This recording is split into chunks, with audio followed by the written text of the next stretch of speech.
একজন সাহাবী ছিলেন, যেই সাহাবীকে কাফেররা এমনভাবে হত্যা করেছিলেন যেই ঘটনাটি শুনলে আপনার গায়ের রোম দাঁড়িয়ে যাবে। আপনি কি সেই সাহাবীর কথা জানেন? আসসালামু আলাইকুম রহমতুল্লাহি ওয়া বারাকাতুহু।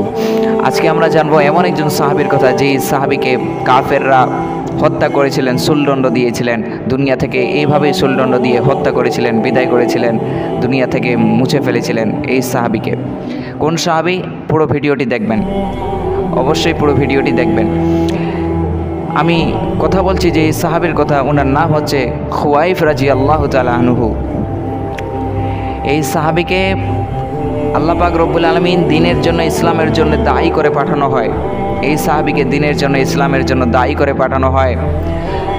এবং উনি একদিন একটা জায়গা দিয়ে যাচ্ছিলেন, সেই জায়গাটির নাম হচ্ছে রাজি। এই রাজি নামক জায়গা দিয়ে যখন যাচ্ছিলেন, যেতে কাফেররা এই সাহাবীকে ঘিরে ফেলে। এই রাজি নামক জায়গায় কাফেররা তাকে ঘিরে ফেলে এবং এই খুয়াইফ রাদিয়াল্লাহু তাআলা আনহুকে সুলদণ্ড দেয়। সুলদণ্ড মানে বোঝেন? সুলদণ্ড মানে হচ্ছে ওই যে আমরা দেখি না, লোহার যে রড থাকে, লোহার রডের মতো, এবং সামনের দিকটা ধারালো, চোখানো, এরকম কিছু একটা ছিল লোহার মতোই। এবং এটা কি করতো? পেছন দিক দিয়ে ঢুকিয়ে মাথা দিয়ে বের করে দিত। এটা ছিল সুলদণ্ড। গায়ের রোম দাঁড়িয়ে গেল না? কিভাবে হত্যা করেছিল, কিভাবে দুনিয়া থেকে বিদায় করেছে এই খুয়াইফ রাদিয়াল্লাহু তাআলা আনহুকে। শোনেন, আরও কথা আছে এখানে। এই খুয়াইফ রাদিয়াল্লাহু তাআলা আনহুকে যখন সুলদণ্ড দেওয়া হচ্ছিল, কাফেররা তাকে বলছিল যে, হে খুয়াইফ, তুমি কি চাও যে আমরা তোমাকে ছেড়ে দিই আর তোমার জায়গায় মুহাম্মদকে আমরা সুলদণ্ড দিই? অর্থাৎ আমাদের নবী সাল্লাল্লাহু আলাইহি সাল্লামের কথা বলছেন কাফেররা। এই সাহাবীকে বলছিলেন, খুয়াইফ রাদিয়াল্লাহু তাআলা আনহুকে বলছিলেন যে, হে খুয়াইফ, তুমি কি চাও তোমাকে আমরা সুলদণ্ড দিব না, তোমাকে ছেড়ে দিব? তুমি কি চাও তোমাকে ছেড়ে দিই আর মুহাম্মদকে আমরা তোমার জায়গায় সুলদণ্ড দিই? এই খুয়াইফ রাদিয়াল্লাহু তাআলা আনহু, এই সাহাবী বলছিলেন, সেই সময় বলেছিলেন যে, কোনো দিন নয়, আমার কারণে, আমার জন্যে, আমার নবীর একটা চুলও বাঁকা হোক, এটাও আমি চাই না। কতই ভালোবাসতেন রাসূল সাল্লাল্লাহু আলাইহি ওয়াসাল্লামকে। এবং তিনি আল্লাহর কাছে দোয়া করলেন যে, হে আল্লাহ, আমার মৃত্যুর খবরটা আমার নবীর কাছে পৌঁছে দিও। আল্লাহ পাক রব্বুল আলামিন আমাদের নবী সাল্লাল্লাহু আলাইহি সাল্লামের কাছে জানিয়ে দিলেন এই খবরটা। রাসূল সাল্লাল্লাহু আলাইহি ওয়াসাল্লাম, আমাদের নবী, মদিনা থেকেই খবর পেয়ে গেলেন যে খুয়াইফ রাদিয়াল্লাহু তাআলা আনহু, খুয়াইফকে হত্যা করা হয়েছে, সুলদণ্ড দেওয়া হয়েছে। এই সাহাবীকে সুলদণ্ড দেওয়া হয়েছে, আর সুলদণ্ড মানে বললাম কীরকম? লোহার মতো, ওই যে আমরা রড দেখি, লোহার রড সামনের, তো এরকমই লোহার রডের মতো, কিন্তু ওটা ছিল সামনের দিকটা ধারালো, চোখানো, এবং এটা পেছন দিক দিয়ে ঢুকিয়ে মাথা দিয়ে বের করে দিত। এটা ছিল সুলদণ্ড।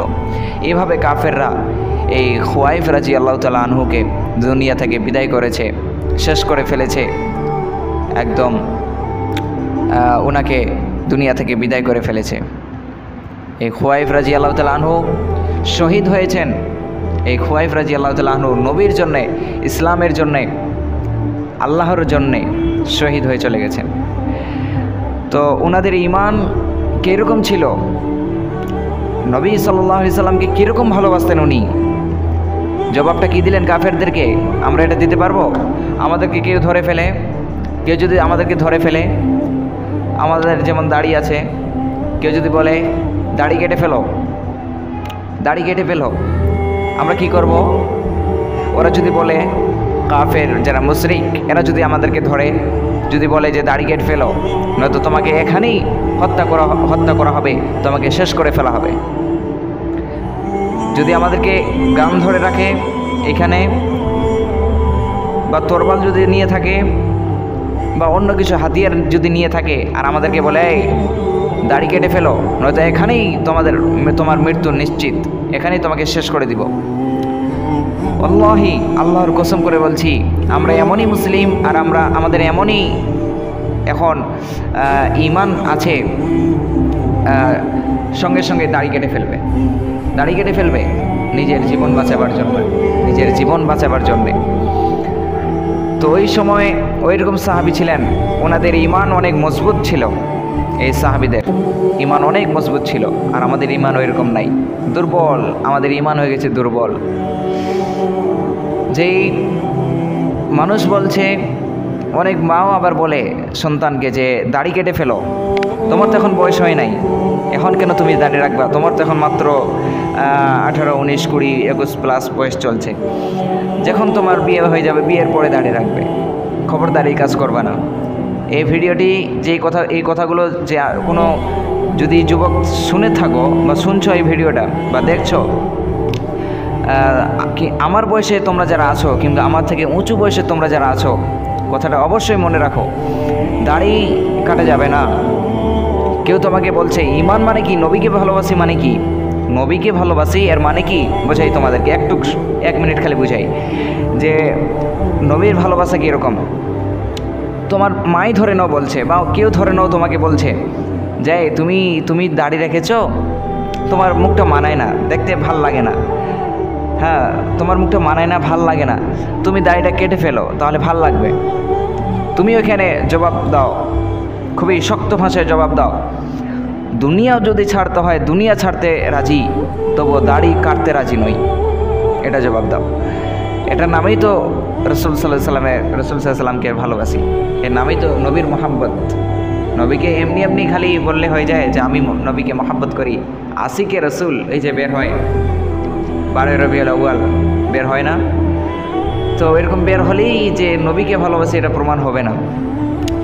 তো নবীকে ভালোবাসলে এরকম ইমানি জজবা লাগবে, এরকম ইমানি জজবা রাখতে হবে, শক্ত ইমান রাখতে হবে, তাহলে আমরা রসুল সাল্লামকে ভালোবাসতে পারবো, নবী সাল্লাল্লাহু আলাইহি সাল্লামের মহাব্বতের যোগ্যতা আমরা রাখি, নয়তো আমরা রাখি না। তো ওই সাহাবী কীরকম জবাবটা দিলেন, তো আমাদেরকে এগুলো বুঝতে হবে, ওনারা কীরকম ছিলেন, আমাদেরকেও সেম টু সেম ওইরকম ইমান পেদা করতে হবে, তৈরি করতে হবে, নিজের মতো এরকম ইমান রাখতে হবে, শক্ত ইমান নিয়ে চলতে হবে, ভয় করলে চলবে না। আরে মরে যাব, চলে যাব, আখেরাতে আল্লাহ পাক রব্বুল আলামিন জান্নাত দান করবেন, আর জান্নাত পেয়ে গেলেই তো মানে কি, জান্নাত পেয়ে গেলেন মানেই তো আপনি সফল, তাই না? ওই যে একটা আয়াত আছে, যে সূরা আল ইমরানে একটা আয়াত আছে না, যে ফামান যুহজিহা আনিন নার ওয়া উদখিলাল জান্নাতা ফাকাদ ফাজা। ওইখানে আল্লাহ পাক রব্বুল আলামিন বলেছেন যে ফামান যুহজিহা আনিন নার, যাকে জাহান্নাম থেকে বের করে ওয়া উদখিলাল জান্নাতা, জান্নাতের মধ্যে প্রবেশ করানো হলো, যাকে জান্নাতের মধ্যে প্রবেশ করানো হলো, ফাকাদ ফাজা, সে হচ্ছে একমাত্র সফল। মানে আপনি দুনিয়াতে যাই করেন না কেন, আপনি সঠিক পথে আছেন, আপনার তেমন টাকা পয়সা নাই, আপনি তেমন আপনার ওইরকম কিছু জায়গা জমি নাই, খুব কম খাচ্ছেন, আমল ভালো করছেন, 5 ওয়াক্ত নামাজ পড়ছেন, কৃষিকাজ করে খান, আর আপনি যদি জান্নাত পেয়ে যান আপনি সফল। আর আপনি যতই কোটিপতি হন না কেন, আপনি যতই ধনী ব্যক্তি হন না কেন, আপনি নামাজ পড়েন না, আমল করেন না, দিনের পথে চলেন না, রাসূল সাল্লাল্লাহু আলাইহি ওয়াসাল্লামের সুন্নাহ মেনে চলেন না, আল্লাহর হুকুম আহকামকে মেনে চলেন না, আপনি ধ্বংস, আপনি সফল নন। যত বড়ই আপনি ডক্টর হয়ে যান, আপনি ইঞ্জিনিয়ার হয়ে যান, আপনি মাস্টার হয়ে যান, যা কিছু হয়ে যান না কেন, আপনার 100 কোটি টাকার মাসে বেতন আপনার চাকরির, তবুও আপনি সফল নন। যত বড়ই আপনি ডাক্তার হন, আপনি সফল নন। তাহলে সফল হতে গেলে আমাদেরকে জান্নাত লাভ করতে হবে, আর জান্নাত এমনি পাওয়া যাবে না, এরকম ঈমান নিয়ে চলতে হবে, এরকম আমাদেরকে ঈমান রাখতে হবে। আল্লাহ পাক আমাদের সবাইকে শক্ত ঈমান রাখার তৌফিক দান করুক, আমরা সকলে পড়ি আমিন। আজকের যে কথাগুলো বললাম, আল্লাহ পাক রব্বুল আলামিন আমাদের এই কথাগুলো বোঝার তৌফিক দান করেন এবং জানা অনুযায়ী আমাদেরকে সঠিক পথে রাখেন এবং আমাদেরকে যেন সঠিক আমল করার তৌফিক দান করেন। আল্লাহ পাক রব্বুল আলামিন আমাদেরকে যেন সঠিক পথে রাখেন, আমরা সকলে পড়ি আল্লাহুম্মা আমিন। এখান থেকে আজকে আমার ছোট্ট এই ভিডিওটি শেষ করছি। বলার মাধ্যমে কোনো যদি ভুল ত্রুটি হয়ে থাকে আমাকে অবশ্যই যোগাযোগের মাধ্যমে কিংবা কমেন্টের মাধ্যমে আমাকে জানাবেন, ইনশাআল্লাহ আমি শুধরে নেব। আসসালামু আলাইকুম ওয়া রাহমাতুল্লাহি ওয়া বারাকাতুহু।